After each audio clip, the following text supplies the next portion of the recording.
हरे कृष्णा। भगवद गीता अध्याय 12वां जो भक्ति योग है, जहाँ पे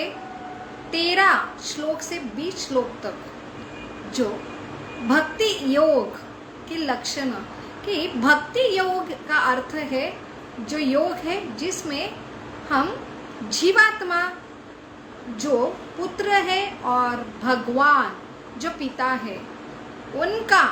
जो योग मिलन होता है। तो योग मिलन की अलग अलग पद्धति है, क्योंकि भगवान ऐसे पिता है कि पुत्र को वो स्वतंत्रता देते हैं, और यही स्वतंत्रता का दुरुपयोग करके ये जीवात्मा ये भौतिक जगत में अपना स्वतंत्र भगवान पिता से जो है स्वतंत्र भोग करने के लिए स्वयं पिता ना होके भी भोक्ता ना होके भी भोग करना चाहते हैं और स्वयं पिता स्वामी बनना चाहते हैं। तो ऐसे ये स्वतंत्रता देने वाले पिता है जो अलग अलग योग पद्धति से। क्यों योगा जरूरी है? क्योंकि हमारा स्वभाव है, हम पूरा निर्भर है पिता के ऊपर, और ये हमारी बेसिक नीड है। इसलिए जितना हम विलग रहते हैं पिता से, उतना ही जो दुख की श्रृंखला, चिंता, टेंशन, स्ट्रेस, ये सारी श्रृंखला चालू होती है। इसलिए जिन्होंने स्वतंत्रता दी है, क्योंकि ऐसे हट्टीले पुत्र के लिए, खुशी के लिए वह अलग अलग योगा के जो अलग अलग पद्धति है, और यही अलग अलग योगा पद्धति चाहे हम अलग अलग भगवान के रूप मानते हैं और उसमें हम संलग्न होते हैं। इसलिए श्रद्धा ये, या मैं इस देवता को मानता हूँ, देवता को नहीं, मैं एक गुरु को मानता हूँ, मैं गुरु को नहीं, बस मैं एक मनुष्य को मानता हूँ, मानव को मानता हूँ। तो यहाँ पे जो स्वतंत्रता दी जाती है जीव को, तो अलग अलग जीवों की जैसी जैसी धारणा है, श्रद्धा है, जिस किस पे वो श्रद्धा रखता है, वहाँ पे भगवान अंदर से ही वो श्रद्धा दृढ़ता करते हैं, और किसी ने प्रकारे एन केन प्रकारे वो योग प्रस्तावित होता है। तो वही जो अलग अलग योग है, जैसे फिर से ये पुत्र पिता के पास वापस आना चाहिए, ऐसे अलग अलग योग पद्धति को हम जो श्रद्धा का नाम लेते हैं, पूजा उपासना का नाम देते हैं। तो वही जो प्रश्न पूछा है 12वें अध्याय के शुरू में अर्जुन ने, कि जो निराकार और एक साकार उपासना है। निराकार जो भगवान को नहीं मानते, सृष्टि को मानते, या किस शक्ति को मानते हैं, और उस रूप में वो योग प्रस्तापित करते, इसका अर्थ है उनकी श्रद्धा है, वो कुछ तो फॉलो करते हैं और उनसे उनका जो है कनेक्शन होता है। तो निराकार जो उपासना है, या योग है, या श्रद्धा है, या जो साकार, जहाँ पे भगवान को एक व्यक्ति रूप है, वो ओरिजिनल द्विभुज कृष्ण रूप, जिनसे ही सारे जो अवतार, सारे देव देवता, सारे गुरु, सारे जीव, सारे मनुष्य जो विशेष शक्ति जो है भगवान से ही प्रदान होती है, वो शक्तिधारी जीव है जिससे हम आकर्षित होते हैं। तो ये जो है सकाम उपासना, उसमें जो है साकार रूप में जो यहाँ पे अर्जुन प्रश्न पूछ रहे हैं, वो है कृष्ण की उपासना, और एक है निराकार ऐसे भगवान की उपासना। किसमें कौन श्रेष्ठ है? तो यहाँ पे कृष्ण की उपासना ही भक्ति कहा जाता है, क्योंकि यहाँ पे भगवान जैसे अनन्य जो अनकंडीशनल एक तरफा प्रेम जीवात्मा को करते, इसलिए इतनी स्वतंत्रता है, जीव इतना निर्भर है, उसे सब अंदर से बाहर से सब प्रोवाइड करते हैं, पालन करते हैं, फिर भी हक नहीं जताते हैं। और वही जो रेसिप्रोकेशन जीव से आता है, कि जैसे जैसे जीव समझता है कि जैसे जैसे वो ये एक एक योग प्रस्थापित करता है, चाहे वो ज्ञान से समझता है तो ज्ञान योग होता है, चाहे वो ध्यान से समझता है कि ये मेरे पिता है तो ध्यान योग होता है, कर्म अर्पण करने से कर होता है तो कर्म योग कहलाता है। तो ये जो है सबसे ऐसे ऊपर ऊपर जब जाता है तो ऐसा एक स्टेज होता है कि ये जो जीव है, ये पुत्र है, पूरा जो भगवान की कृपा से समझ में आता है कि भगवान का ये द्विभुज कृष्ण रूप है, ओरिजिनल रूप है, और वो मुझे गुणों द्वारा वो रियलाइज करते हैं कि भगवान कैसे है, मेरे पिता कितने जो है परम दयालु, परम कृपालु, और उनके गुण जो है वो काउंट भी नहीं हो सकते हैं। ऐसे ये भगवान कभी चूकते नहीं, इसलिए उनको अच्युत भी कहा जाता है। तो ऑटोमेटिक जो है समर्पण जो है ये प्रेम अनकंडीशन, कि जिसके लिए कोई कंडीशन नहीं है, ऐसा प्रेम एक भक्त जो करता है, जिसे भक्ति योग कहते हैं। तो ये भक्ति योग सर्वश्रेष्ठ योग है, सर्वश्रेष्ठ उपासना की पद्धति है, जहाँ पे द्विभुज कृष्ण है और जीवात्मा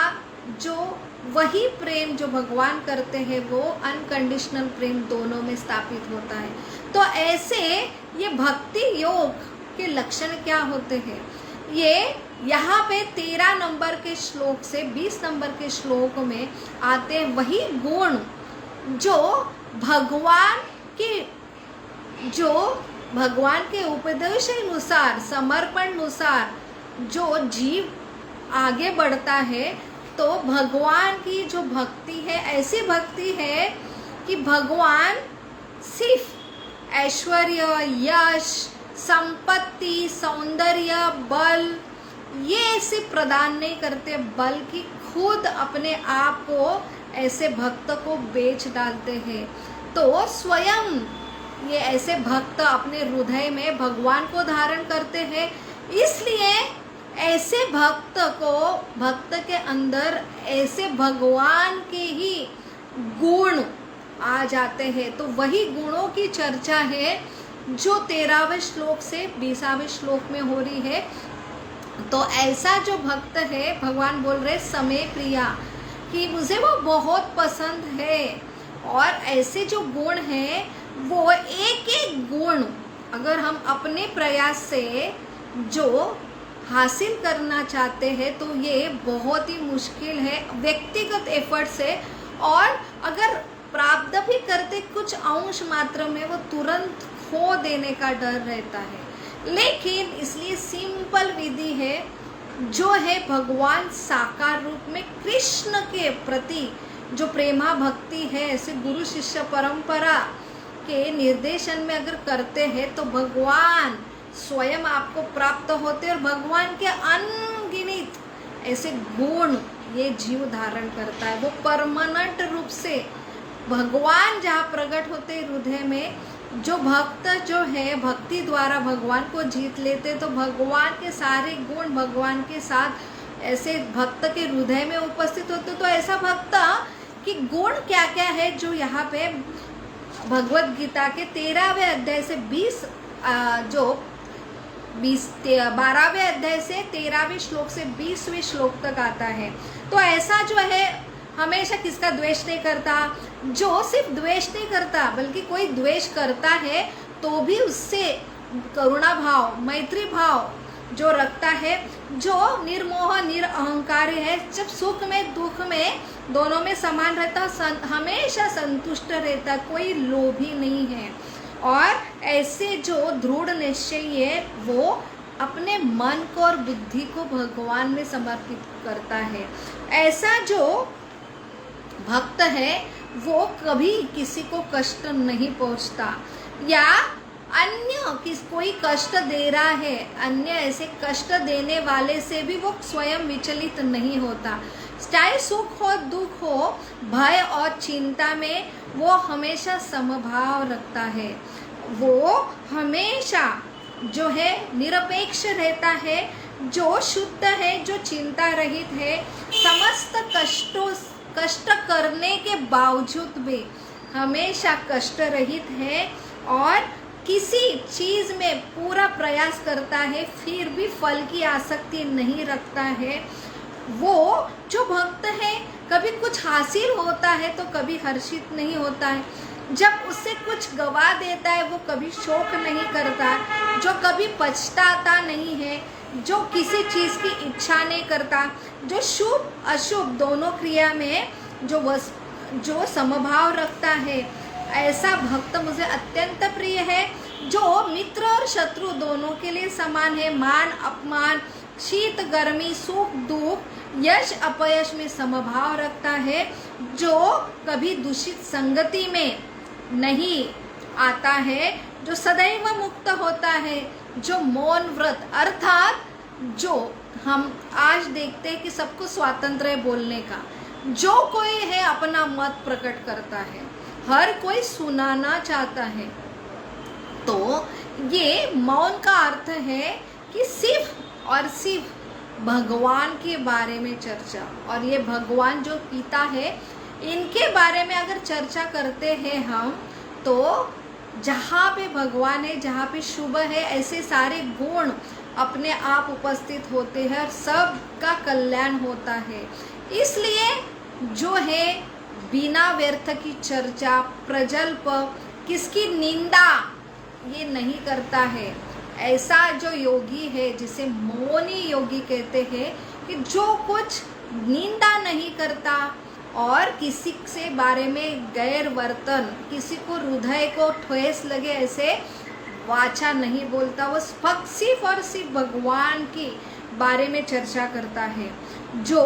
ज्ञान में दृढ़ है, भक्ति में संलग्न है, जो ऐसे जो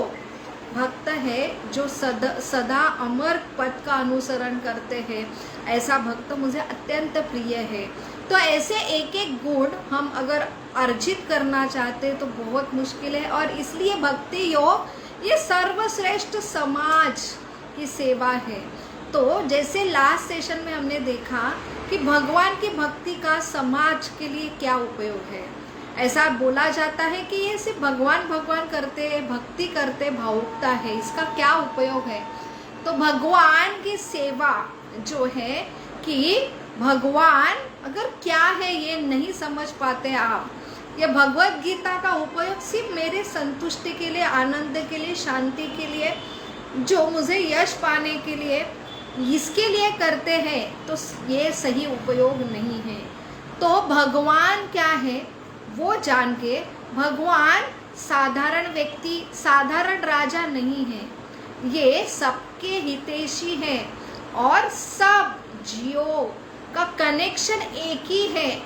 इसलिए अगर पहला हमारा कर्म है इनसे अगर मिलन या हम इनसे योग प्रस्थापित करते हैं, तो अल्टीमेटली सारे, जैसे पेड़ वृक्ष है,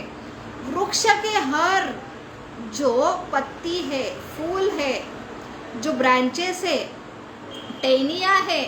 हर पत्ती को हम पहुँच नहीं सकते हैं, जैसे एक ब्रह्मांड के सारे जीवों तक नहीं पहुँच सकते हैं। और ये सृष्टि हरी भरी, संतुष्ट, समृद्ध, शांति कब होंगी, जब हर जीव के प्रति आपका प्रेम होगा। तो इसलिए सिंपल फॉर्मूला है, ये भगवान वृक्ष के समान है, पहले उनके प्रति भक्ति योग जो है, उनके प्रति प्रेम ये पहले विकसित होना चाहिए। अगर वृक्ष के जड़ को ही हम पानी देंगे तो बहुत सिंपल विधि है, सारे पत्ती, सारे टहनियाँ, सारे फल,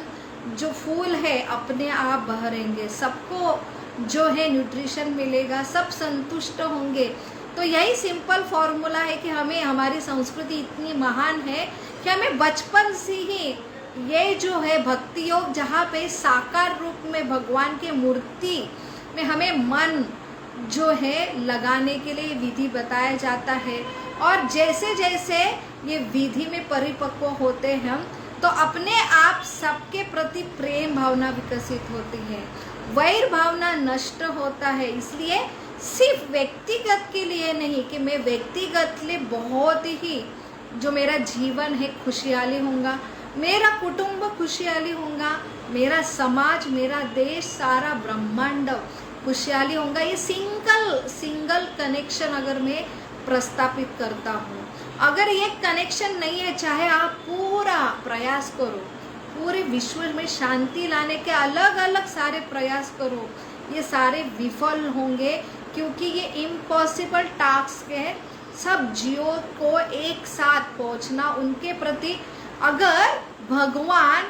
ये वृक्ष का जड़ है, तो जैसे उनका कनेक्शन है पिता से कनेक्शन होता है, तो अपने आप सारे पुत्र के प्रति जो है प्रेम अपने आप आता है। पिता से जो प्रेम करता है वो सारे भाई को